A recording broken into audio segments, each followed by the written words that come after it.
Bismillahirrahmanirrahim.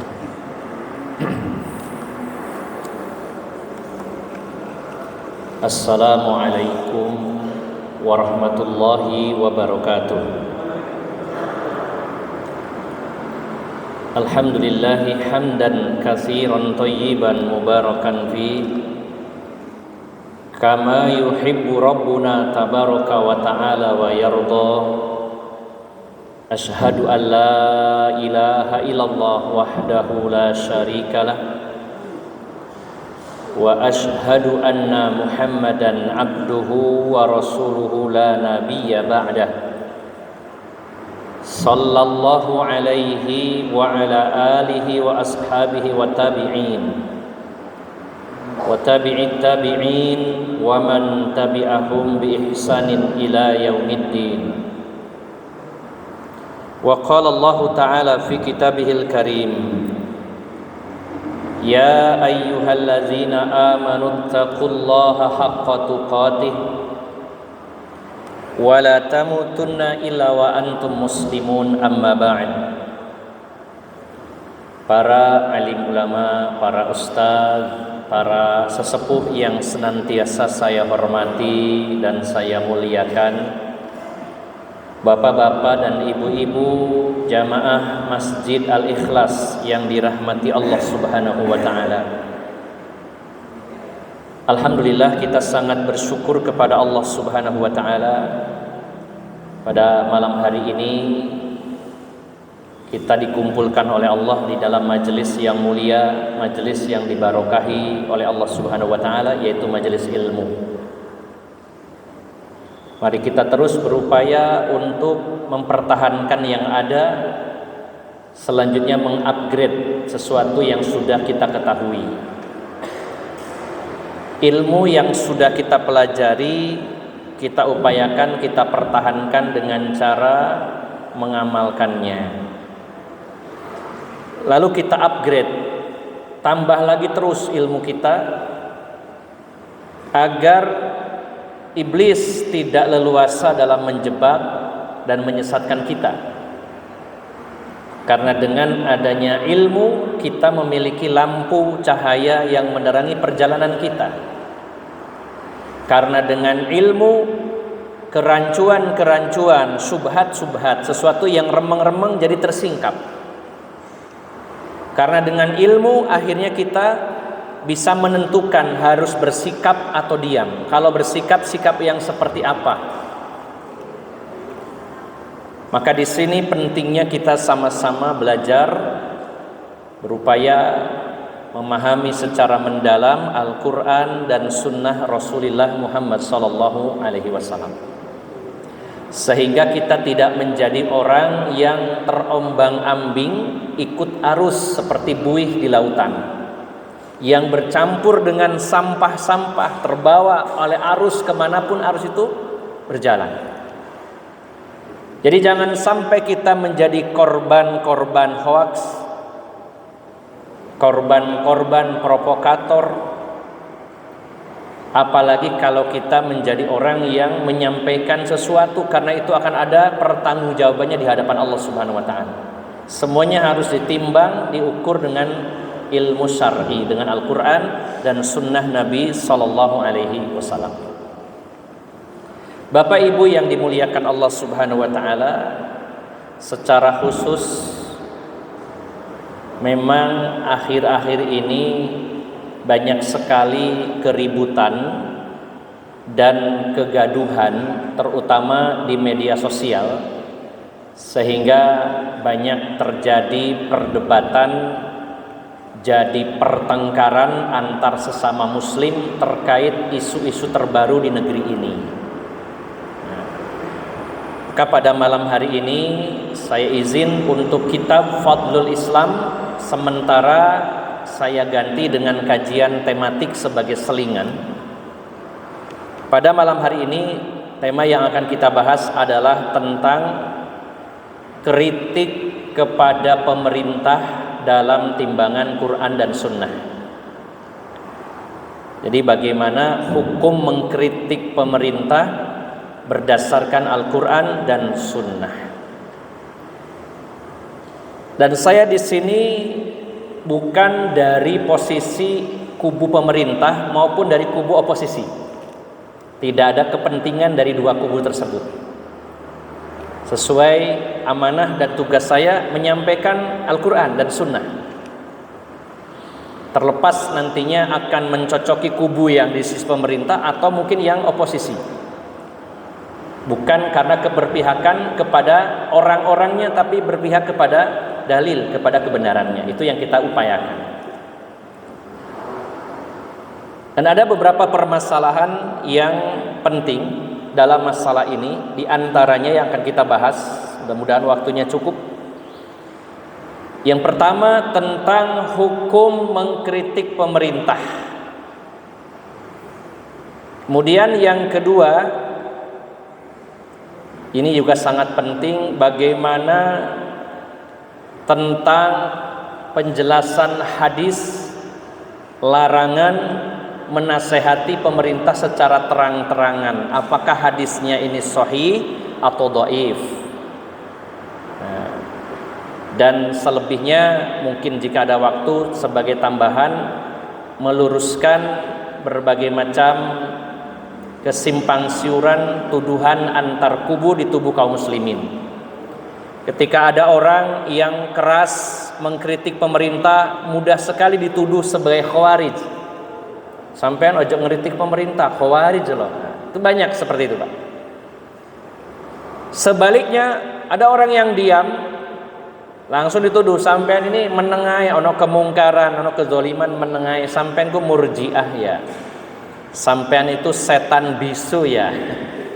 Nah, sehingga ini terjadi percekcokan, perdebatan, bahkan gap-gapan, bahkan nauzubillah bisa sampai dalam taraf iftiraq, perpecahan. Yang awalnya ikhtilaf, beda pendapat, beda pandangan, berujungnya menjadi iftiraq, perpecahan. Ini yang sangat disayangkan. Nah, Bapak Ibu jamaah sekalian yang dimuliakan Allah Subhanahu wa taala, ini diantara permasalahan yang akan kita bahas pada malam hari ini. Namun sebelum itu saya mengingatkan kepada diri saya pribadi, khususnya umumnya kepada Bapak Ibu jamaah sekalian, hati-hati dengan kemunculan ar-ruwaibidah. Ya. Kemunculan ar-ruwaibidah yang dikabarkan oleh Rasulullah sallallahu alaihi wasallam dalam hadis dari Abu Hurairah. Ya. Ini saya ambil ya, mengutip dari situs muhammadiyah.id ya. Di tulisan Suara Muhammadiyah 6 tahun yang lalu. Karena ini tulisan yang cukup detail, termasuk ada penjelasan takhrij hadisnya sahih atau dhaif. Nah, dan ternyata ada hadis yang dhaif, namun ada 2 hadis lain yang sahih yang senada, sehingga hadis ini bisa diterima. Ya. Dari Abu Hurairah, beliau berkata, bersabda Rasulullah sallallahu alaihi wasallam, sayati 'alan nasi sanawatun khadda'at. Akan datang kepada manusia tahun-tahun penuh tipuan.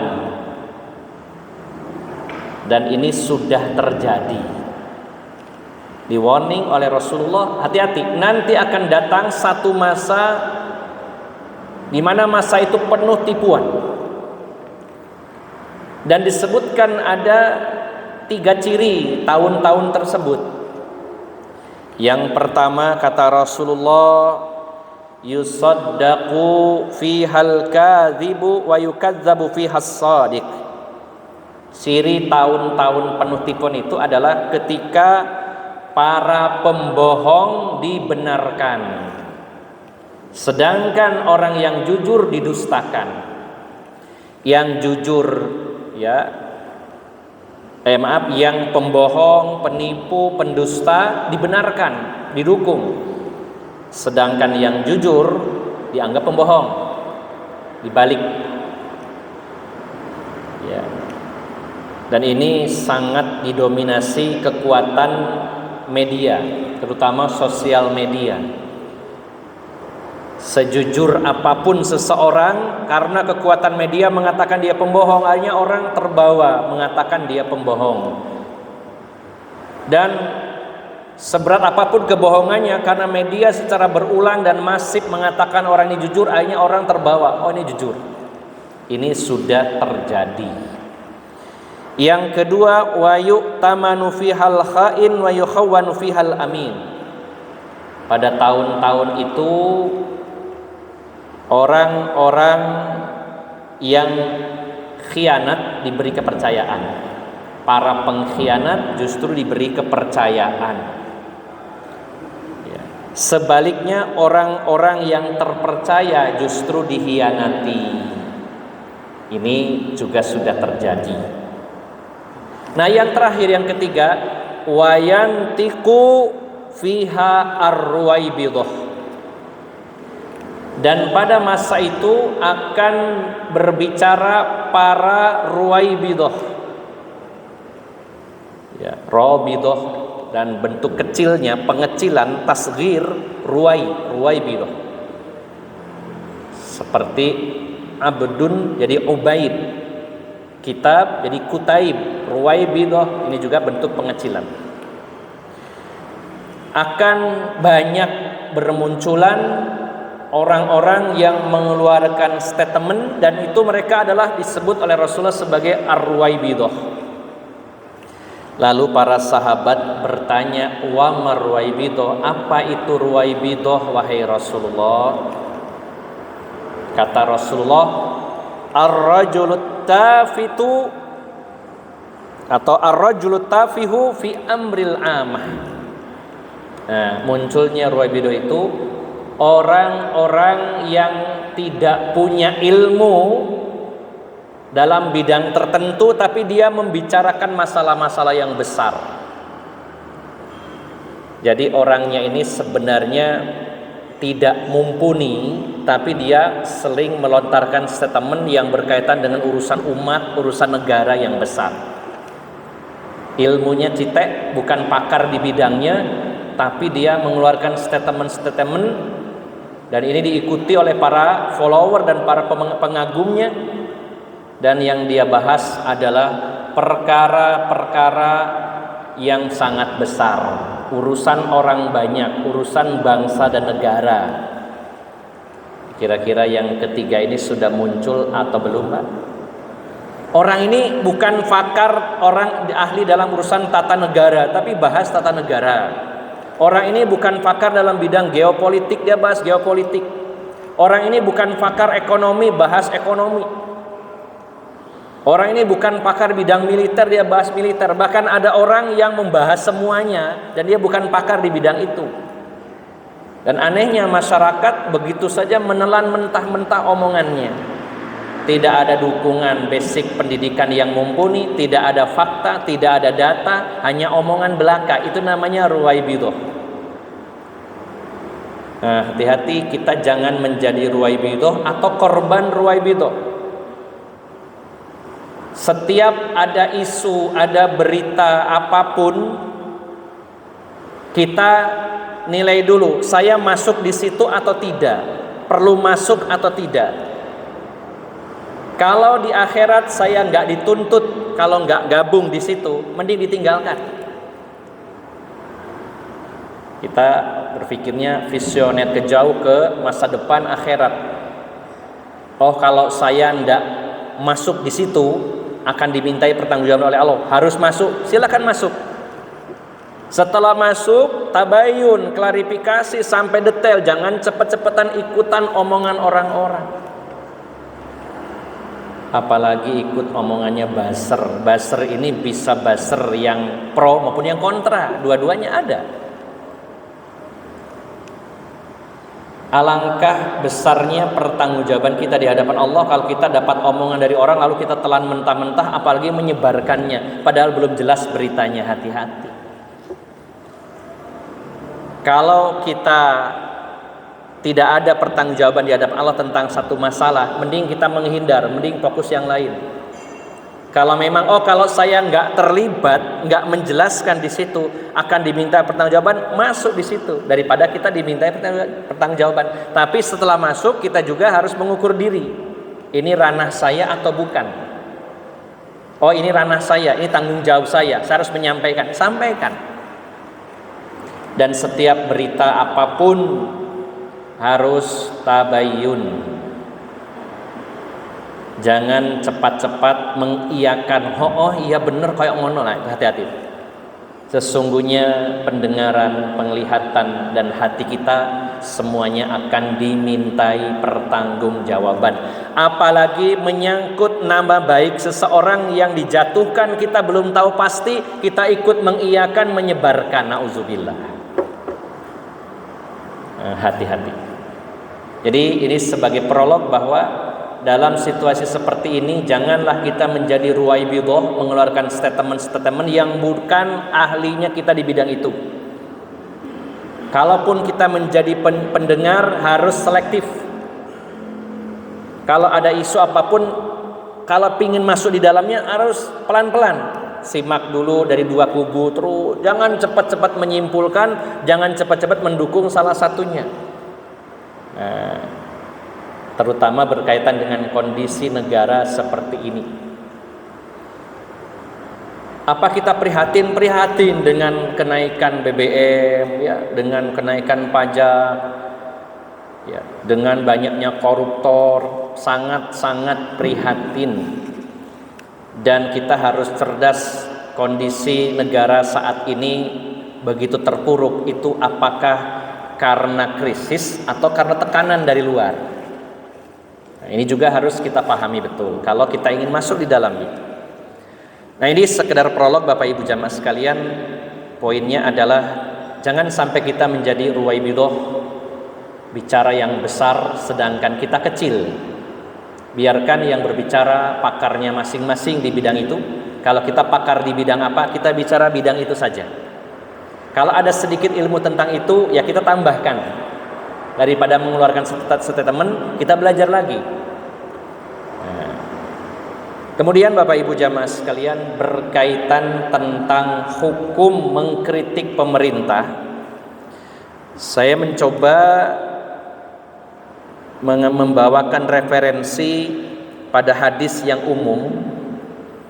Hadis ini juga tercantum dalam kitab Al-Arba'in An-Nawawiyah. Dan saya bawa kitab yang berjudul Qawaid wa Fawaid Minal Arba'in An-Nawawiyah. Qawaid artinya kaidah-kaidah, fawaid adalah faidah-faidah. Kaidah-kaidah dan faidah-faidah dari kitab Al-Arba'in An-Nawawiyah. Dengan kata lain, kitab ini adalah syarah dari kitab Al-Arba'in An-Nawawiyah yang ditulis oleh Syekh Nadim Muhammad Sultan. Di hadis yang ketujuh,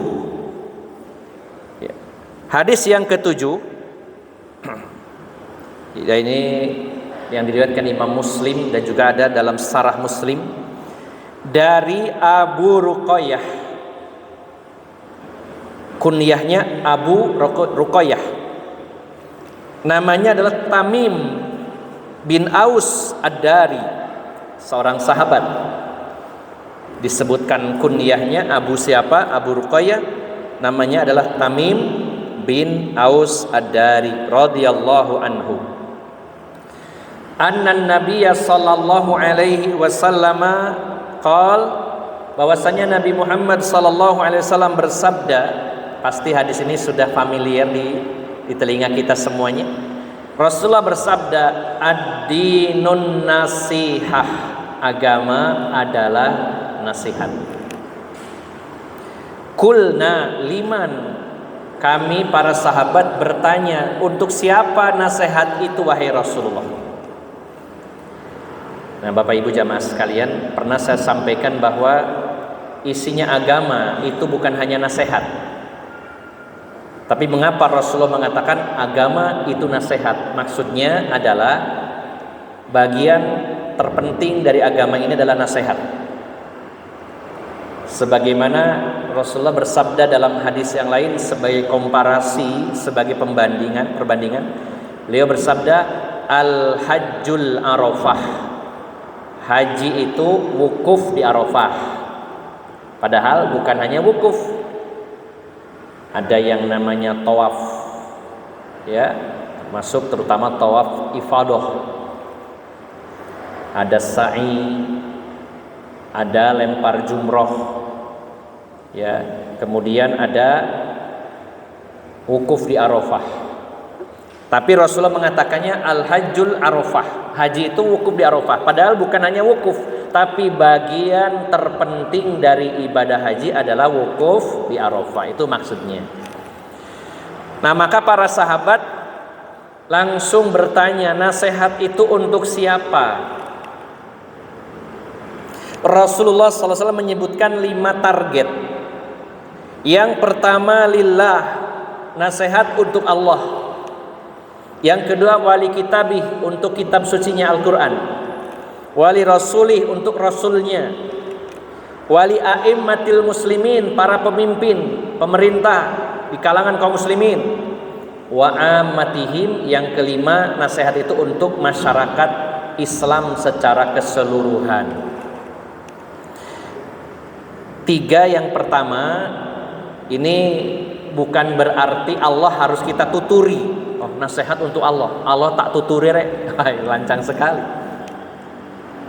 Kita nuturi nasihati Allah, nuturi Rasulullah, nuturi Al-Quran.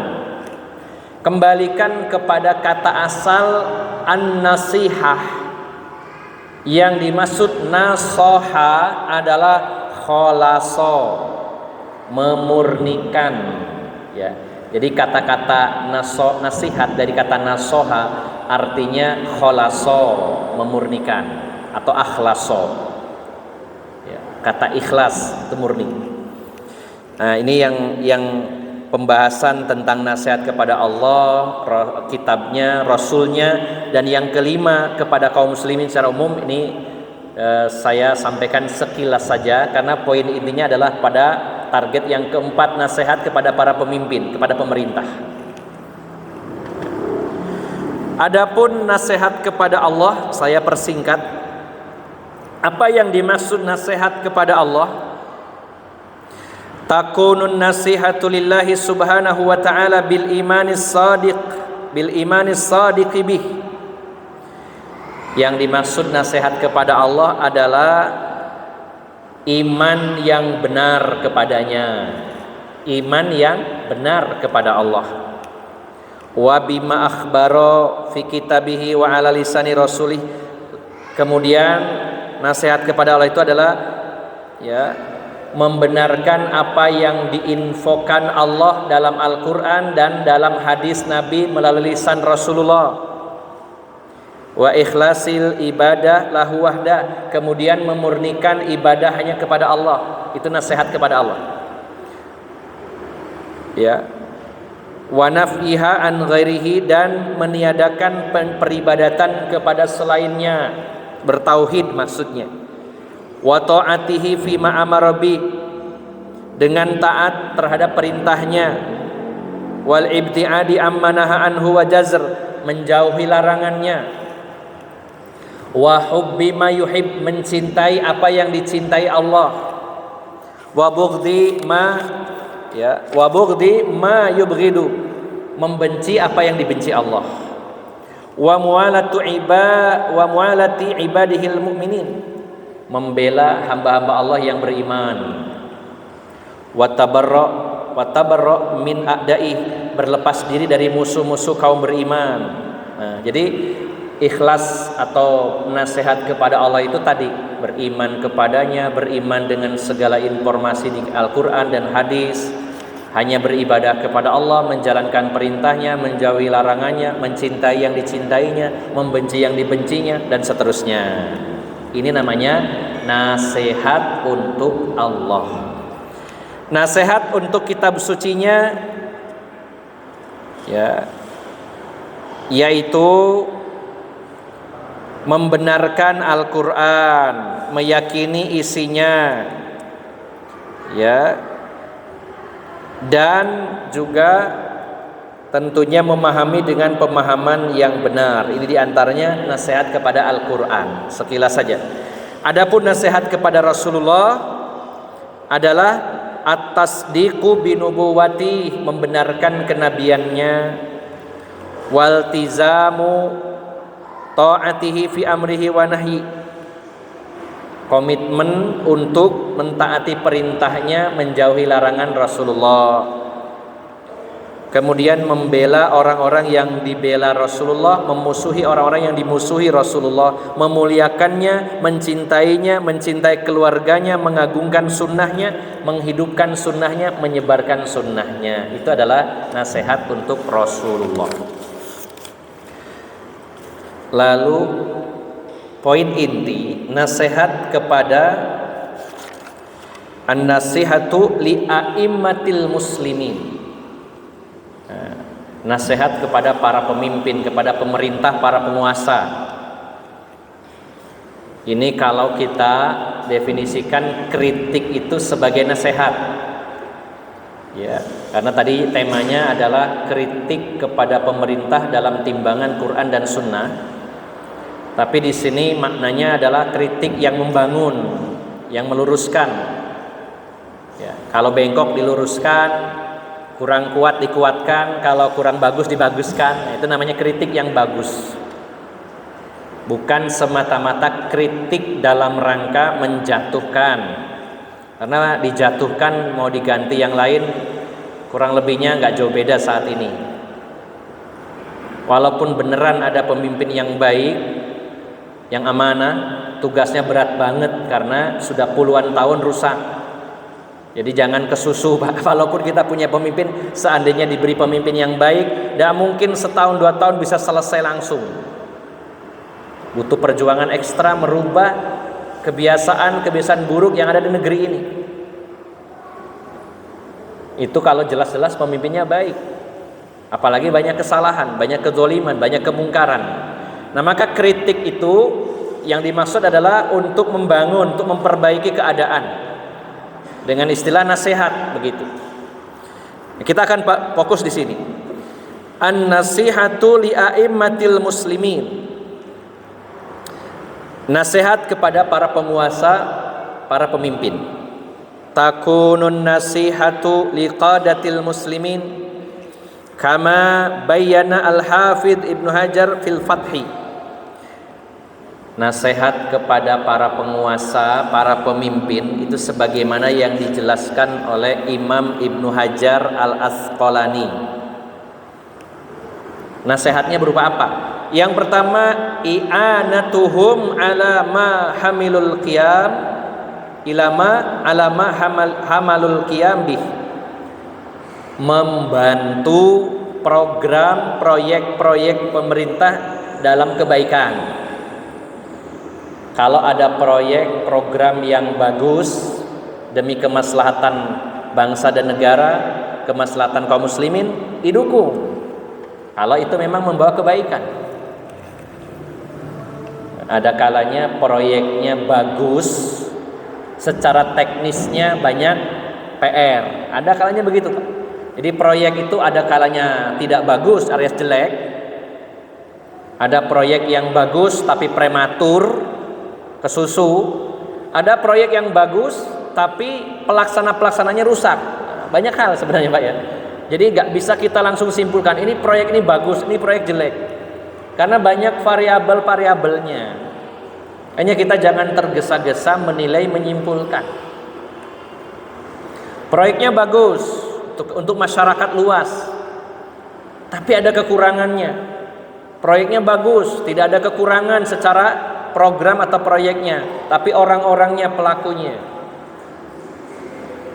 Proyeknya bagus, regulasinya kurang bagus. Wah, banyak sekali, Pak, seperti itu.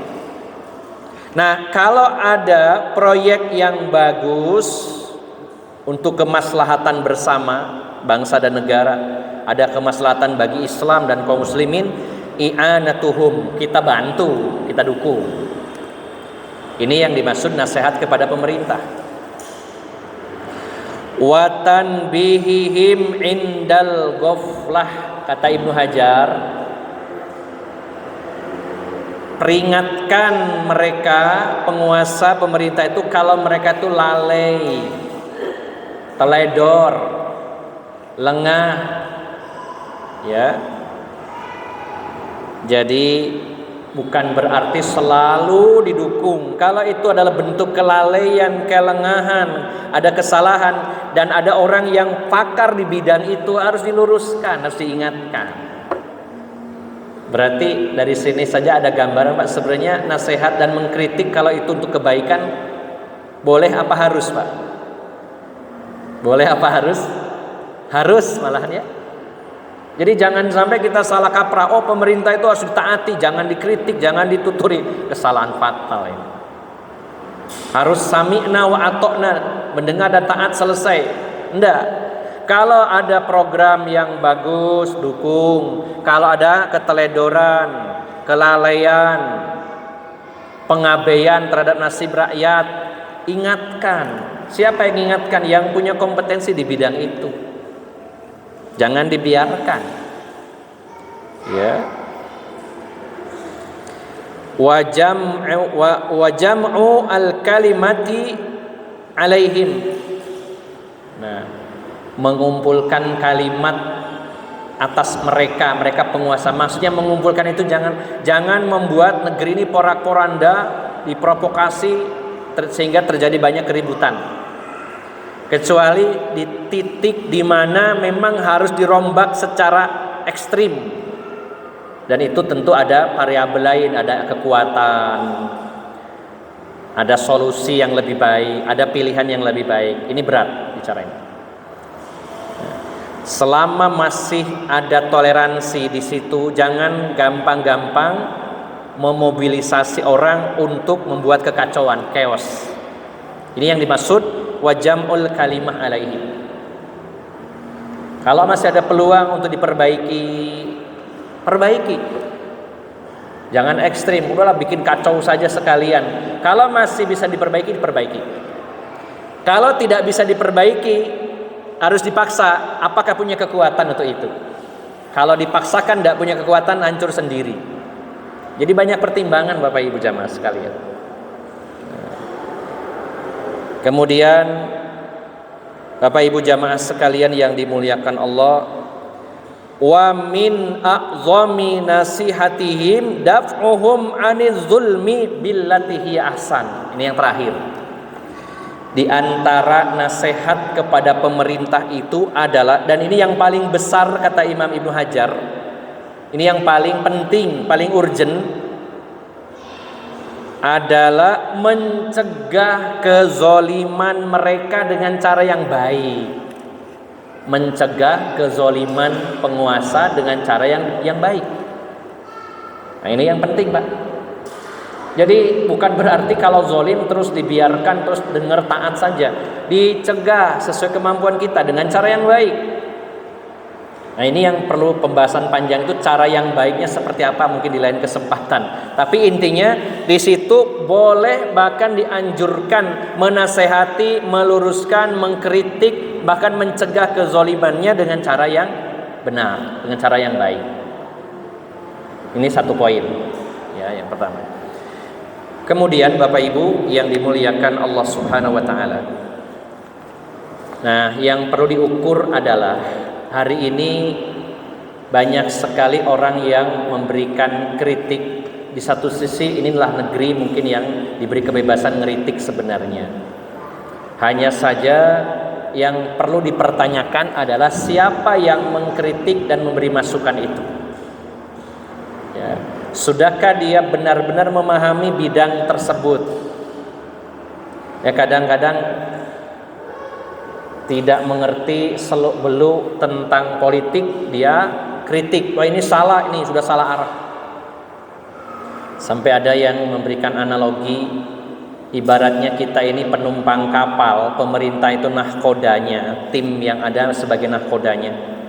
Mereka lah yang punya kendali, mereka yang tahu cara mengoperasikan kapal, mereka tahu membaca peta dan seperangkat ilmu tentang perkapalan dan cara berlayar.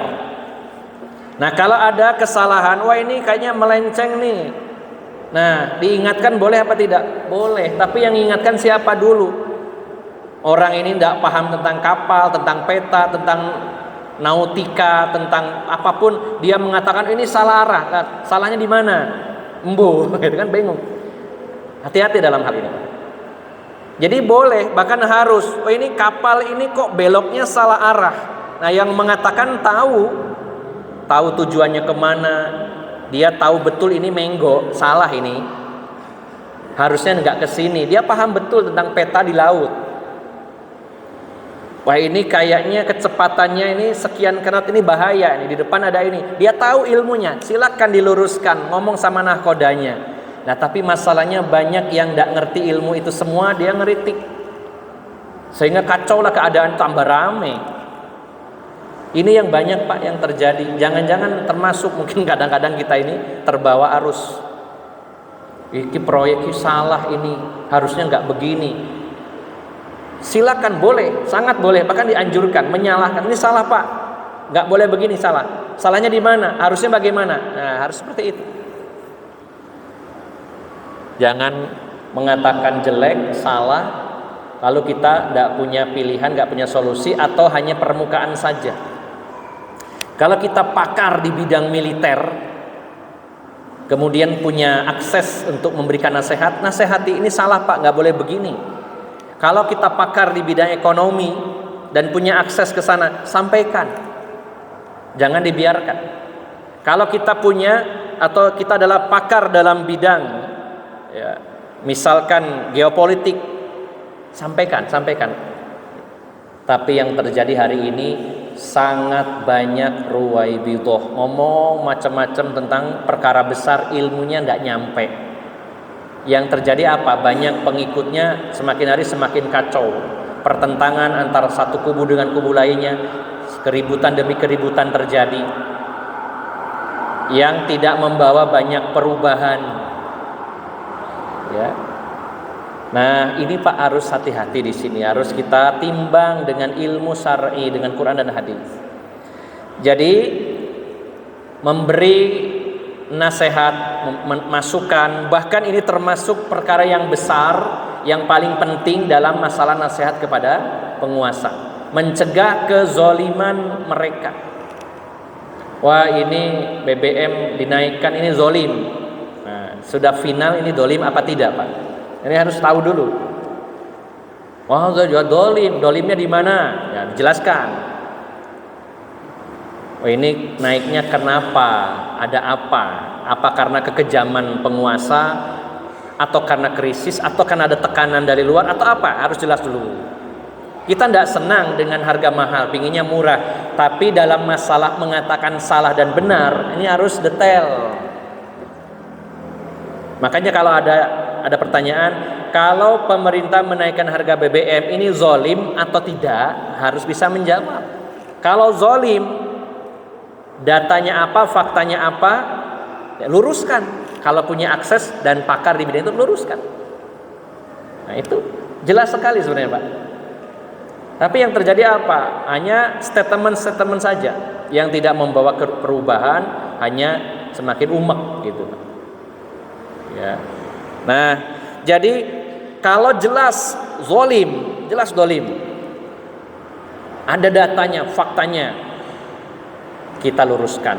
Kita di sini siapa yang punya akses, punya kemampuan. Karena kalau saya langsung misalkan ya lewat siapa saya juga belum tahu. Apa lewat WA Pak Prabowo atau gimana ya juga saya bingung, nggak punya nomornya juga.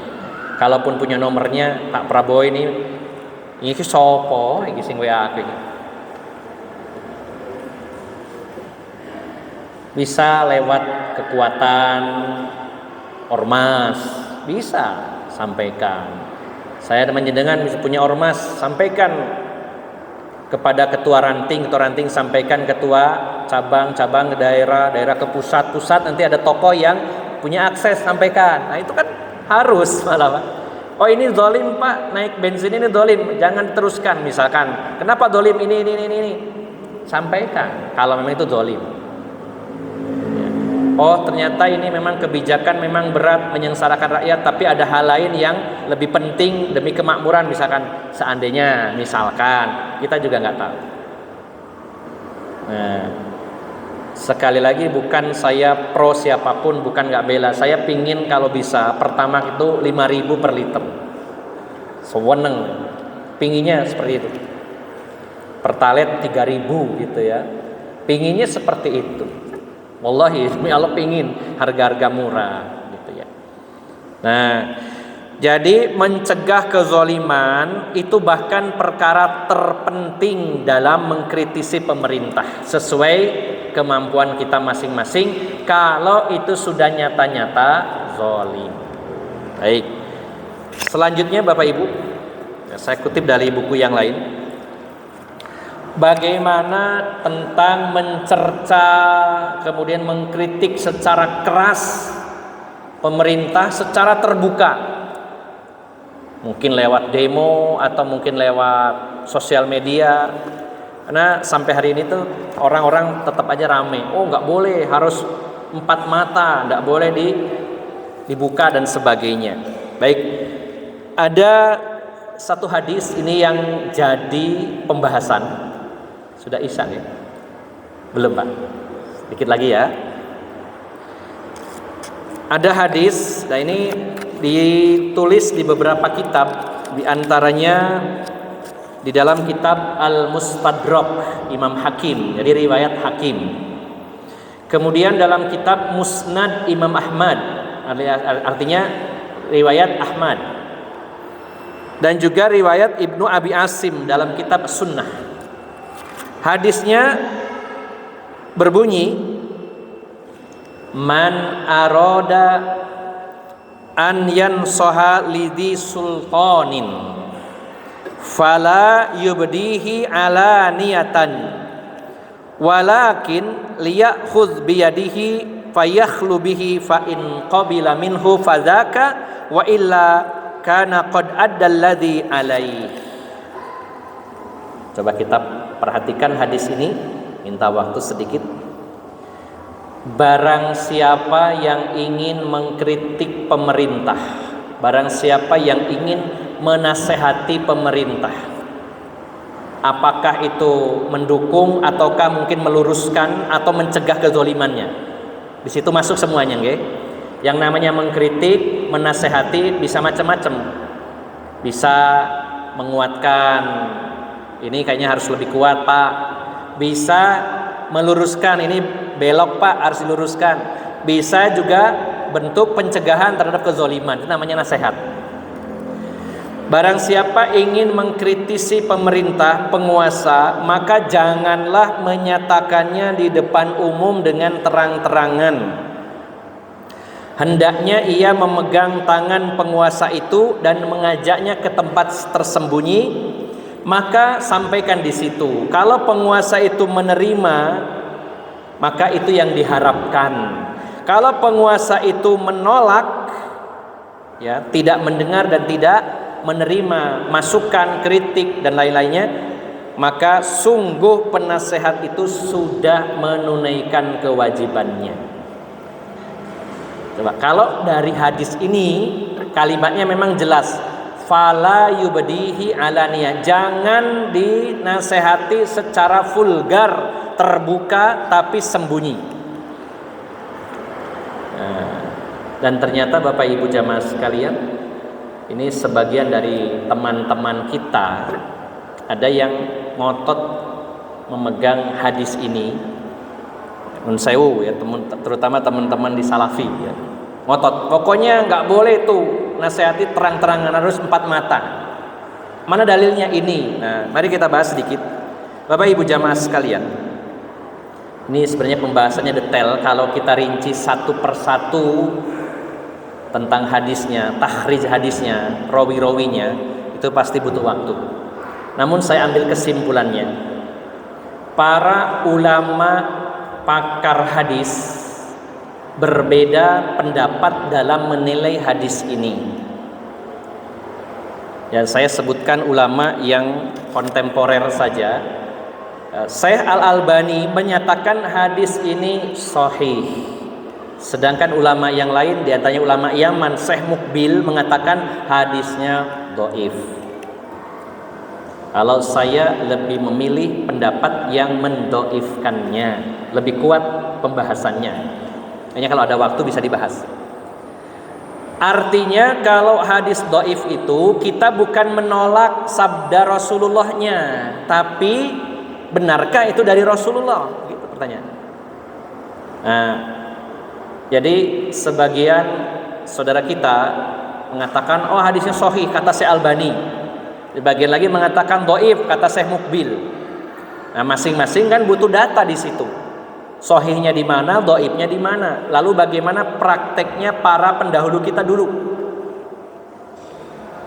Nah, kesimpulannya karena ini waktunya pendek, pendapat yang menyatakan hadis ini dhaif lebih kuat dan juga didukung dengan fakta bahwa dulu sebagian dari para sahabat Nabi pun melakukan kritik secara terbuka. Bahkan ketika Umar bin Khattab menjadi khalifah, beliau berpidato, kalau saya melenceng luruskan, maka ada yang berdiri di hadapan umum itu. Baik Umar, saya akan luruskan dengan pedang. Apa ini tersembunyi atau dilihat orang? Ya. Selama caranya benar, terbukti, pada dasarnya boleh terbuka. Kalaupun itu perbedaan pendapat, berarti bukan masalah usul, masalah pokok, tapi masalah furu. Jadi jangan sampai karena ada orang yang membolehkan ngeritik pemerintah terbuka lalu menyatakan orang ini keluar dari ahli sunnah. Nah itu masalah usul berarti. Kalau di situ ada perbedaan pendapat, masing-masing punya dasar, setidaknya itu masuk dalam ranah furu, masalah cabang. Ya, silakan pilih pendapat itu. Dan jangan menyalah-nyalahkan pendapat yang lain. Silakan, saling menghormati di sini. Tapi jangan sampai perkara yang sifatnya cabang dimasukkan kategori pokok. Sehingga akhirnya apa? Gampang-gampang memvonis orang lain. Oh sampean itu mengeritik pemerintah berarti khawarij, keluar dari ahlus sunnah. Nah ini yang perlu diluruskan Pak. Ketika berbeda pendapat dan mengelulukan, ini menurut saya hadisnya sahih, nggak boleh loh ya dikritik secara terang-terangan, harus empat mata. Maka kita katakan bahwa ini masalah furu karena ada khilafiyah di antara para ulama ahlus sunnah sendiri. Silakan pilih pendapat itu dan menghormati pendapat yang lainnya. Nah, asal jangan mengkritik dalam konotasi negatif dalam rangka menghancurkan, menjatuhkan dan membuat kekacauan. Kalau memang masih ada harapan untuk bisa diperbaiki, perbaiki. Ya, nah jadi saya simpulkan, saya rangkum Bapak Ibu jamaah sekalian, kewajiban kita dalam beragama ini memberikan nasihat, dan nasihat ini harus dua arah, baik kepada penguasa, pemerintah maupun kepada rakyat.